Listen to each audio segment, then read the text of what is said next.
અંકલેશ્વરથી આગ લાગવાની ઘટના સામે આવી છે। અંકલેશ્વર જીઆઈડીસીના ગણેશ સ્ક્વેરમાં આવેલી એક પિઝા શોપમાં બપોરના સમયે આગ લાગી હતી। આગ લાગતાની સાથે જ અફરાતફરીનો માહોલ સર્જાયો હતો અને દૂર દૂર સુધી ધુમાડાના ગોટે ગોટા જોવા મળ્યા હતા।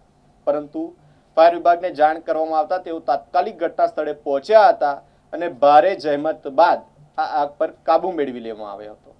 સદનસીબે આ ઘટનામાં કોઈ જાનહાનિ થઈ નથી તે રાહતની બાબત છે। આજરોજ અંકલેશ્વર જીઆઈડીસી સ્થિત ગણેશ પાર્ક ખાતે પામ આઇલેન્ડ કેફેમાં શોર્ટ સર્કિટના કારણે ફાયર થયું હતું તેવું પ્રાથમિક ધોરણે જાણવામાં આવેલ છે, પરંતુ આ ફાયરમાં સદનસીબે કોઈ પણ પ્રકારની જાનહાનિ નથી થયેલી અને ફાયર ટેન્ડર ડીપીએમસીની ટીમ દ્વારા ખૂબ ઝડપી ધોરણે જે આગ લાગી હતી એને કાબૂમાં કરી લેવામાં આવી છે અને ત્વરિત જે પ્રાથમિક ફાયરની ટ્રીટમેન્ટ મળી એના લીધે આગને વધુ વિસ્તાર વેગ ના મળ્યો અને જલ્દીથી આ ફાયરને કંટ્રોલમાં કરી લીધી હતી।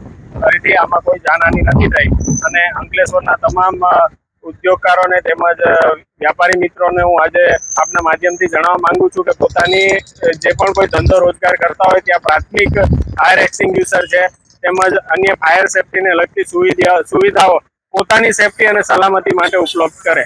આજે અંદાજિત 3:30 વાગે એક ફાયર કોલ આવ્યો હતો કે ગણેશ શોપિંગ સેન્ટર પાસે કંઈક આગ લાગેલી છે 2 થી 3 દુકાનમાં। એટલે તરત જ અમારી ગાડી ઘટનાસ્થળ પર રવાના થઈ અને ઘટનાસ્થળ પર પહોંચ્યા પછી જાણવા મળ્યું કે આગ થોડું વિકરાળ સ્વરૂપ ધારણ કર્યું હતું। એટલે અમે તરત જ બીજી ગાડીઓ પણ ઘટનાસ્થળ પર મોકલી અને આગને ખૂબ જ ઓછા સમયમાં કાબૂમાં કરવાનો કોશિશ કરી હતી। અંદાજિત 1.5 કલાક જેટલા સમયમાં અમે આગ પર સંપૂર્ણ કાબૂ મેળવી લીધો છે અને હાલ કુલિંગ પ્રોસેસ ચાલુ છે।